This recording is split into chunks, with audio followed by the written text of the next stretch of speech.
So what we're dealing with here is Best Places in New Hampshire, a special issue of New Hampshire Magazine, May 2020. And inside this issue, let's get over to, if you look at the table of contents, it's page 54. Yeah, you're going to want to flip way more than that. Here it is. Look at that. Page 54 does an expose of haunted happenings in New Hampshire. Hauntings are just supernatural reminders that interesting stuff happened in the place long before we arrived.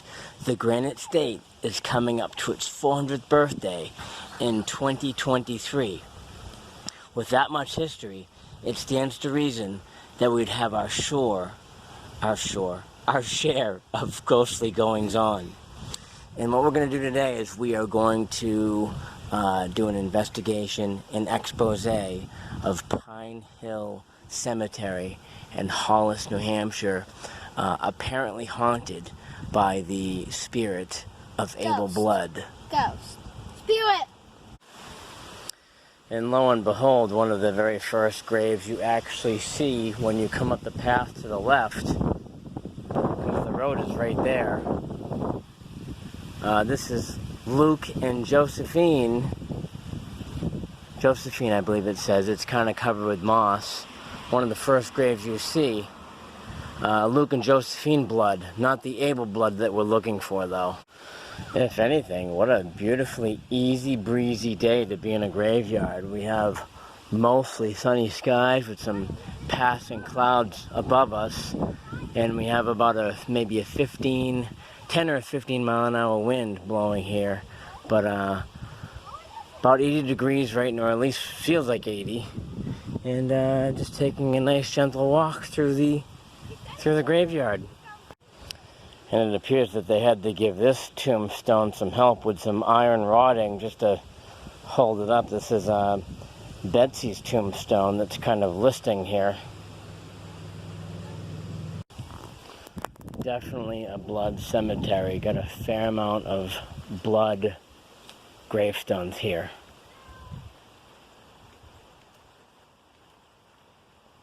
We have a Sarah Blood, the daughter of Jonas and Sarah S.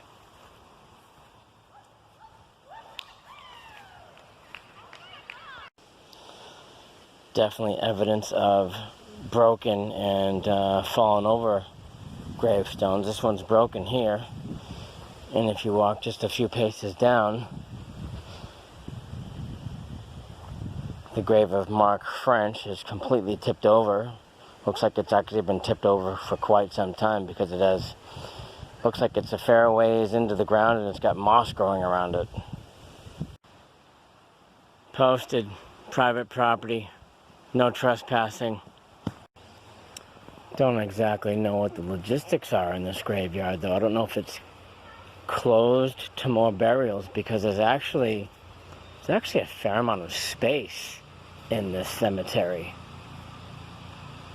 Lots of areas where they can still sell off more burial plots. What's this one? I don't believe I'm going to be able to make it out because it's too faded.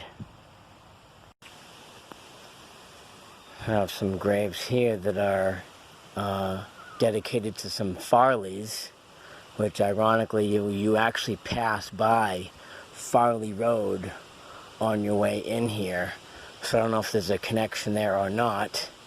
I just figured I'd mention it anyway. Kind of an interesting, either a coincidence or definitely a connection. This one's actually really weird. Right next to Willard Blood, we have what seems to be a makeshift masonite type of a grave marker that's just been kind of tipped over and just shattered into pieces and laying here. I don't know if it's been shattered into pieces from people stepping on it and making pressure points or whatever, but that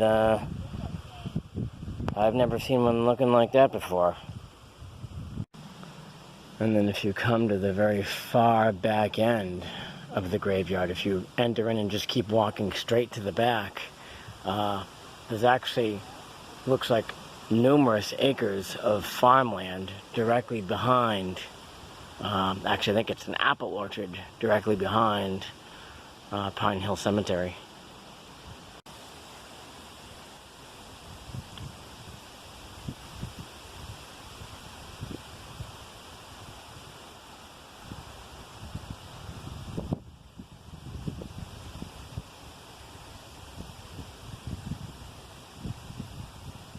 Start over again. This is Abel bloodstone. With the stone slab in front of it. It's broken. Yeah. Because you see next to it, that's that one. Oh yeah, so we have this one. Was that supposed to be One, 2 rows. This is it. That one. So this is Abel Blood's resting spot. Huh.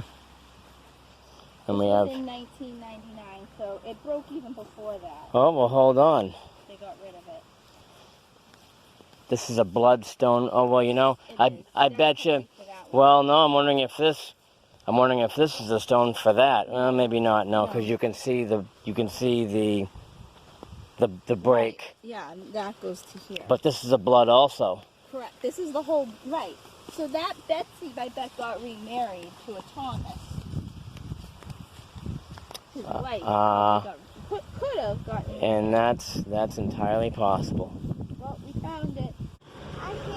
Well, because Pine Hill Road Cemetery and the Country Tavern is so close, we figured we would take a quick 15-minute drive around and take a look at the Country Tavern. Dating back to the 1700s, and you can actually, if you ever come here, you can tell by looking at the siding that it definitely has some years on it. We're just gonna leave them here. So, it is my understanding, though, that unfortunately the coronavirus lockdown has forced this restaurant out of business. So I'm under the impression that the Country Tavern is no longer around, unfortunately, because of the virus. So.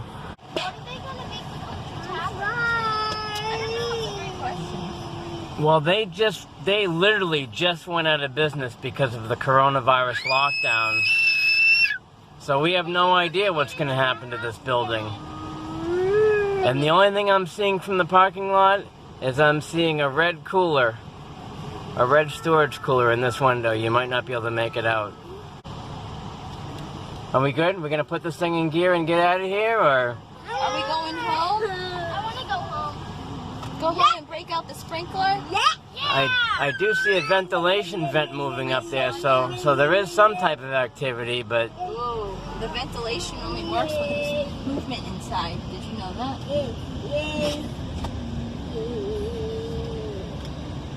What ventilation?